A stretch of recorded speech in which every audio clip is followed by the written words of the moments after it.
Good morning, everyone. How are you today? Today we are looking at Lydia. We are not looking at Lydia as the woman.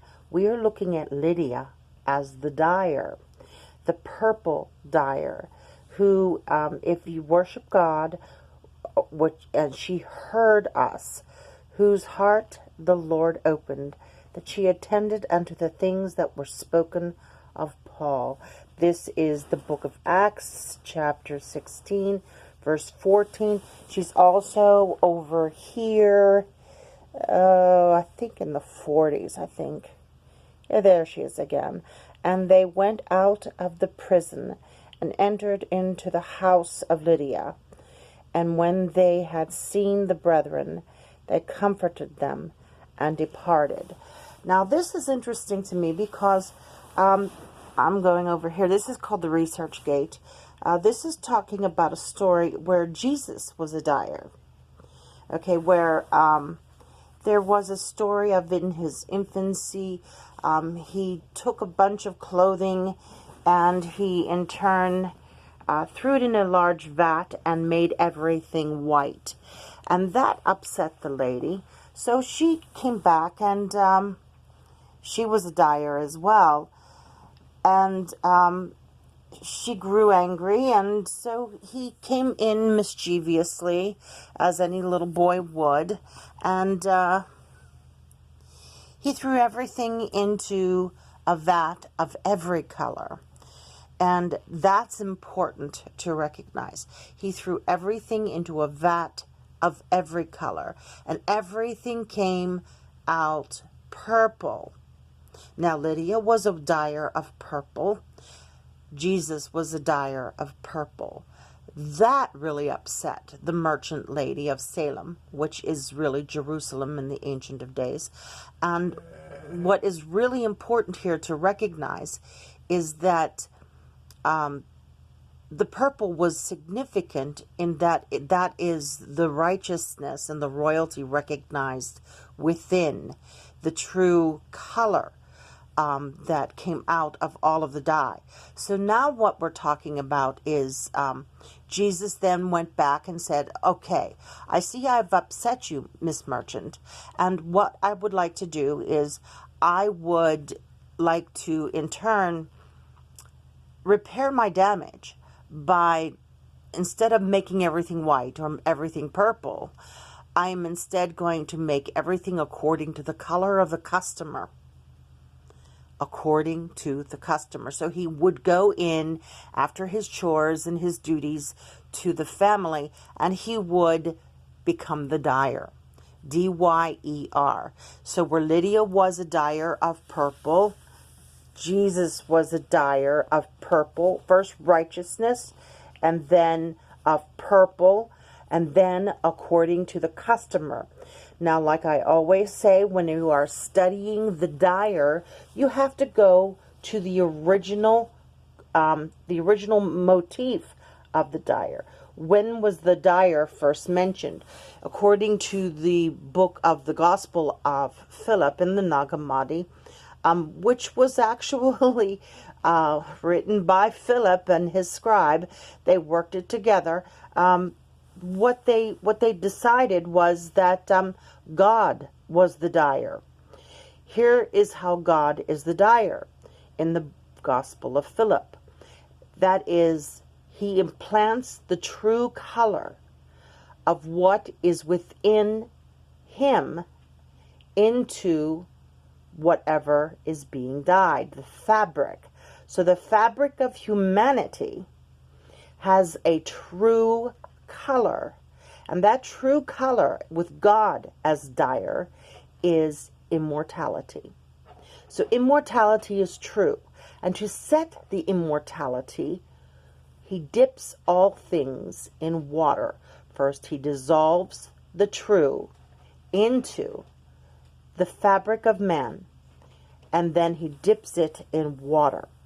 That is the true meaning of what a dyer is. You dip them into immortality. Now, the thing about all of this is based on the transformation It is a form of transformation, is being a dyer. Now, the greatest place of transformation was Jesus and the apostles on the Mount of Transformation, Transfiguration they call it. And how this works with Jesus and the apostles is he places into them, like the light that he is, their true color, their true identity. That's the free I am, free will, that they may see greatness first in themselves and then turn and look at the person who recognized that greatness and see that person as greater. So transformation really was all by perception.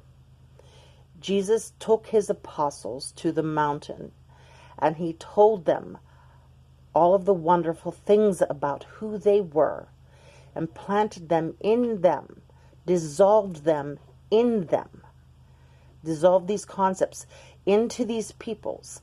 And these peoples recognized their goodness, and in turn, they saw the transfiguration of Christ being even greater. I can put this in true form. I am a mom of autistic children.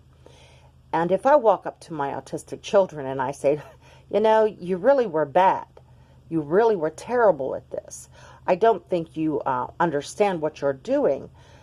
They're going to walk around and they're going to say that they are bad. They're going to say that they don't understand what they're doing. And I will not be looked upon as a good parent. But if I walk up to my autistic children and I say, you know, you're very unique. You stay focused on this and focused on that. And I really enjoy your in-depth understanding of this area. Then they say, yeah, that part in me is great. And thank you for understanding that. That is transfiguration. That is the dyer.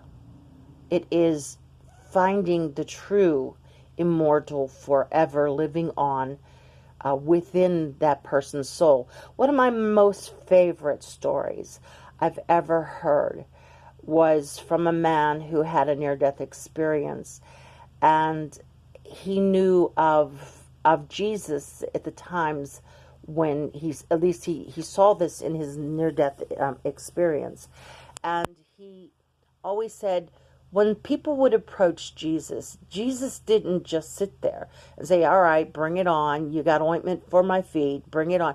Jesus would say to them, what does your soul have to offer me today? So that is the biggest question.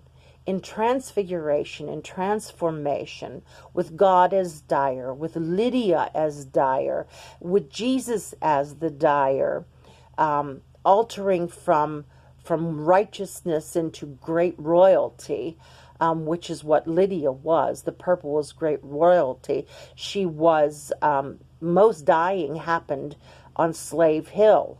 And that was a mining company, and that makes me a mining area. They had slag and such left in the archaeological sites. And one of the things that really sticks out to me is that the greatest prophets were hidden there with ravens feeding them. That was Slag Mountain. Ravens were feeding him. So he reflected, and he was dissolving. If you've ever worked for metal plants, which I have done, you can, that metal in the air will dissolve into you, and you will become too sick, and they will tell you you can't work here anymore, but you do have some compensation coming to you. Okay, so the three peoples on the mountain in Transfigurations, one of those prophets, I believe, was there by spirit. Okay, so the spirit of those things that were dissolved into the soul were there and ever present. And so that's what we're doing. What does your soul have to offer Jesus today? Because he is the dyer. His father is the dyer. And Lydia was the dyer to the apostle. And she took him in. She was a dyer. She reflected like a light. She was the mirror and reflected the greatness back, so the light itself became stronger. What does your soul have to offer today? Thank you, Lydia. Oh, by the way, this is Dutch. Hi, Dutchy girl. Hi, Dutchy girl. She took over my favorite little blanket. She's loved it since she was born. She was born the day after Good Friday last year. We were waiting on Sunday, and she showed up on Saturday. My baby girl. Go back to sleep, Dutch. Sorry for bothering.